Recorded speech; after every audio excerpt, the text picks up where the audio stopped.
Hey guys, this is Magical Lady Duchess, and this is American Horror Story Season 8, the recap of Episode 4. And Episode 4 is Could It Be Satan?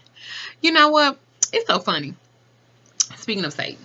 So I get all the time, people are always saying that I worship the devil and that I believe in Satan. And let me be very clear. I don't worship the devil and I don't have anything wrong to do with Satan, but I don't really believe in him in a way that many people do. I believe that he is an excuse for people to do things and blame it on something else. But that's neither here nor there. So anyway, so back to the recap. Could it be Satan? So let me first start off by saying, okay, Mallory. Okay, Coco. Okay, Dinah. Y'all ass was brought back from that goddamn apple-induced death. Why would you eat an apple? Like, when an apple is representation of, Snow White and the Seven Dwarfs, she ate the apple and her ass was asleep. I wouldn't have done that. But anyway, I said that in the last one, like I wouldn't have done it. So apparently the ladies had been under some type of like spell that will not erase their memory, but it will kind of erase their memory. I don't know how to say it. So the spell was, Cordelia did the spell to protect them from evil or from something bad happening to them. I wish there was a spell like that for real. I might need to research that. So anyway, Langdon confronts the coven of witches and he's like, it's clear that these people have met before, right? They have a history. So I'm really inquisitive about really knowing the true backstory to everything that had led up to this. So I think that American Horror Stories is going to do like 3 years before the apocalypse. So that should kind of help put things in perspective. Because, they do the fool when it comes to giving like history and stuff and flipping the script on people. So referring to Langdon,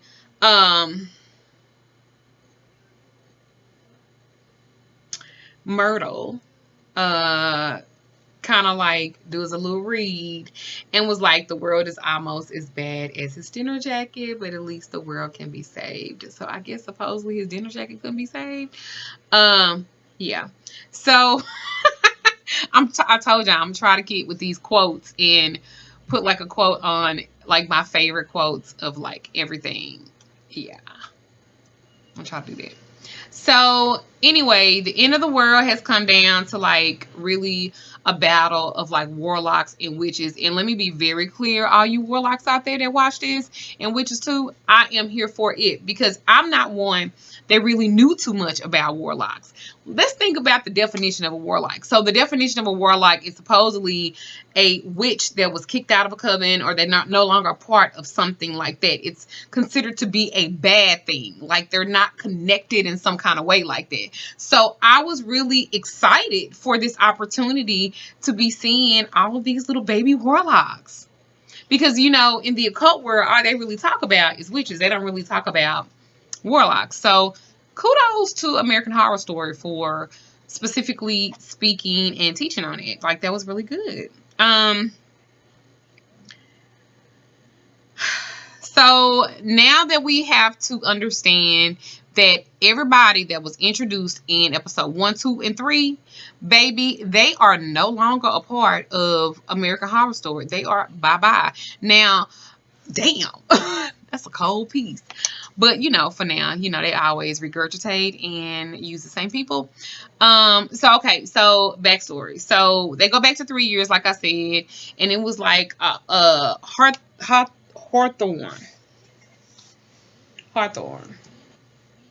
This is Harwatts.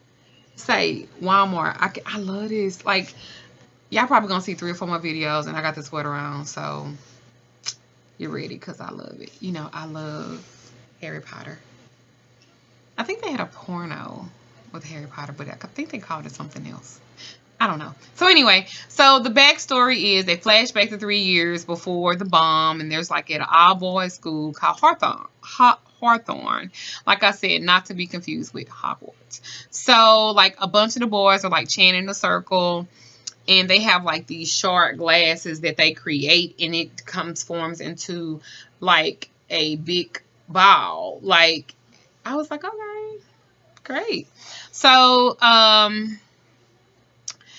these unremarkable kind of like little warlocks are kind of led by a council of Billy Porter, B.D. Wong, Cheyenne Jackson with the goatee. They aren't really like training the wizards in a way to me, or the warlocks to me, but they're like, I guess, supposed to be just like you do with the witches, kind of like embed knowledge and kind of help them to grow. None of them will ever be a supreme, because warlocks can't be a supreme, only witches, right? Right. So this kind of introduces Michael Langdon, kind of like introducing him, because so he's like supposed to be like the supreme warlock. But I don't really think that he's a warlock or a witch. I think that he's something more than that. That's just, like I said, I've already at this point seen episode 5. So yeah, it's kind of like cheating, but not cheating. Okay. So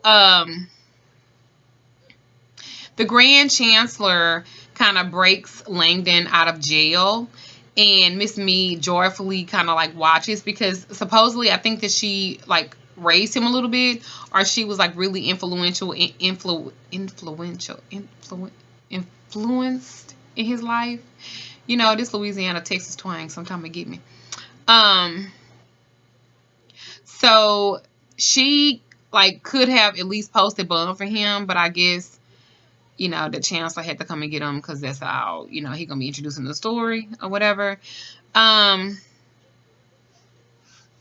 So the council wants Langdon because they was like he could be like the supreme warlock, when they really don't understand that I think that he's something kind of evil. So when they go underground and stuff, and they take him, and they're kind of like seeing what he could do, and most of them may say they are level 3s, but he's like stronger, more supreme than all of them, which would probably scare me.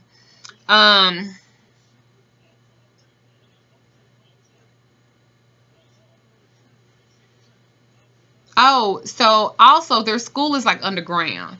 And they said that it was because Cordelia outed them as like a bunch of like weirdos to their like community and stuff. And people started vandalizing like the school. Petty Betty, Cordelia, are we? Kind of reminded me of some shit your mama would do. You are your mother's daughter. But anyway, I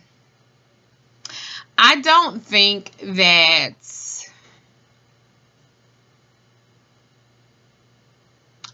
like I said before, I don't think that I've ever really studied warlocks as much as it's making me do it now. So I think that's pretty good, pretty cool to open up that that dialogue, especially in the occult world, when it comes to warlocks and stuff like that. So anyway, Langdon's been there for about a month at the school, and they want to administer him some tests to kind of see where his power kind of comes into the scale of like 1 to 4. And I think all of them said that they were level 3s or something like that. They all had different, but I think that they were at level 3s, in that pretty much nobody had ever became a level 4, calling it the alpha. So he kind of like teleports. He kind of like deals with the law of matter, and it's really, really good until he makes it cold as fuck, and I guess like nearly freezes everybody or whatever. And so Langdon is like this really talented witch. I don't think he's a witch. And so this excites them, the council, and they are like, great, we are going to overtake the witches. Them bitches done had their time. That's it. They out. Langdon he fits to be the supreme, you know. And so they talk a lot about the witches, and then I don't really like that part where it was all about getting Cordelia and being a supreme, and they really haven't come back in here, and they really haven't studied him. So Cordelia and her sisters meet at the school, and they're like a bunch of aspiring teen witches who are not like, they're not supreme-ishness, but they are turning flowers into different colors and stuff like that. And Mallory doesn't change the color of the flower. She also turns the petals into butterflies, and then she proves that she's really, really strong. So she was like, girl, let me show you what I could do. Stop playing. And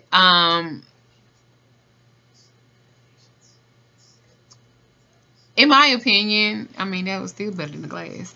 But anyway. So anyway, the Coven of Warlocks, they kind of called this like emergency meeting. And they was like, Cordelia, we finally got our hands on like a male supreme. That's never been in existence, a male supreme. And it's like impossible for Cordelia to believe that men are not just equal. They don't have the same magical ability as women do. And it's biological, people. Women are stronger. No, I'm just kidding. We are. We can have babies. So it kind of like they want Cordelia to do the 7 wonders, and you guys know what the 7 wonders are. But she kind of refuses at first, and she refuses for the fear of what she said was sentencing Langdon to death. But she did, as she did with Madison. You guys remember Madison? She was the one that loved Stevie Nicks. And so they kind of called her like a bigot. And then there's Queenie. Y'all remember Queenie? She went to a lifetime of Hotel Cortez in purgatory. And Cordelia's greatest failure and shame is that she tried to rescue Queenie, but she couldn't because the hotel was under the control of the devil, kind of making her power useless. So here comes Michael Langdon, and he's trying to rescue Queenie, or he's doing it really to make Cordelia look weak. But she's her mother's daughter. I can't stop saying it. There's a plot twist. Cordelia is very sweet, but she's her mother's daughter, and I don't care what I'm about to say. You know what I'm saying? All right. So, Michael goes in there, and he gets her from the, because like literally Cordelia was doing this shit over and over and over again. Queenie wanted her ass right back. She couldn't even make it out the door. So Michael comes in, of course, and he goes in Hotel Cortez, and he helps Queenie to escape from purgatory, where you are forced to play like this endless game of cards with Evan Peters, and I think he's like Charlie Chaplin in like cosplay. And Langdon then like hits up Madison Montgomery, her personal hell, and frees her from eternity of working as a sales associate that handles returns. And then she's also like recognized as Lindsay Lohan. They wrong in a bitch for that. But I like that. That was pretty cool. That was funny as fuck, but I like that. I think my personal hell would literally be having to do readings 24/7 for like the rest of my life. Readings and consultations. I think I would like totally lose my shit if that's all I had to do for the rest of my life is just reading and consultations, and they back to back. Like I don't get no space, no lunch, no nothing. Just listening to people problems 24/7. I would lose my shit. Wouldn't y'all? Wouldn't y'all? Like everybody, I do free readings, girl. You don't want that headache, because girl, when they come, they come. And baby, when people start entrusting you, okay, that's neither here nor there. You were like, oh my god, like shit. Like literally, somebody can call me and I say hello, and then they just start telling me their problems. I'll be like, oh, I'm doing okay. So that would be my personal hell. So anyway, Michael Landon kind of brings Queenie and Madison back to the Hawthorne little underground railroad house, and Cordelia like fucking faints, and he did that. Oh, Missy, he ain't never the Missy Queen. He did that to kind of show her. So that's where it kind of ends off.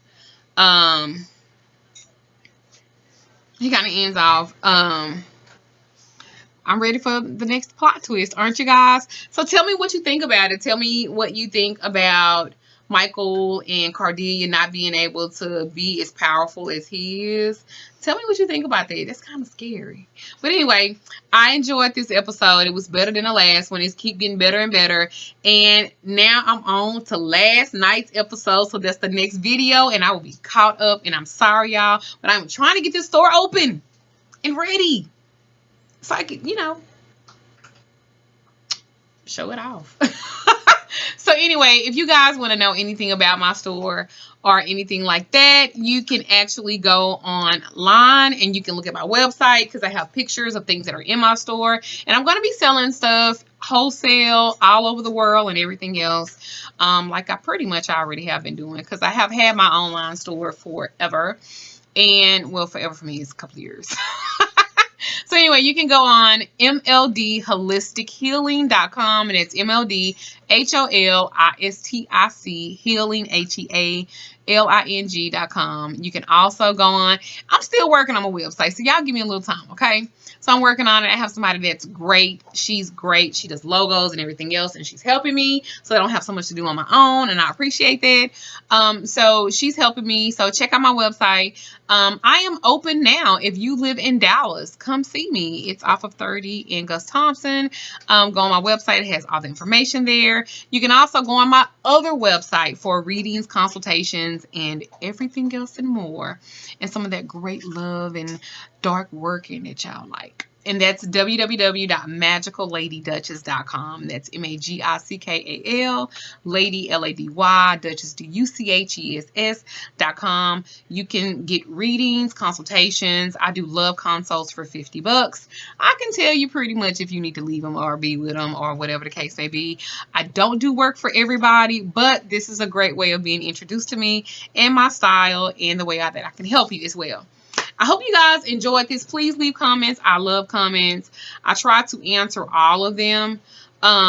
Leave them. Let me know what you think. And many blessings to you guys. Thank you guys for all the love and support that you give me. I do not take any of that for granted, because you could spend your time with anybody else and you choose to spend it with me. I am not going to speak negative over anything or anybody. I'm going to always speak positive, and I'm always going to give you light and love. So I welcome you to experience this journey with me of being a, physical brick and mortar store owner. And thank you again for watching this review. Many blessings to you guys. Bye.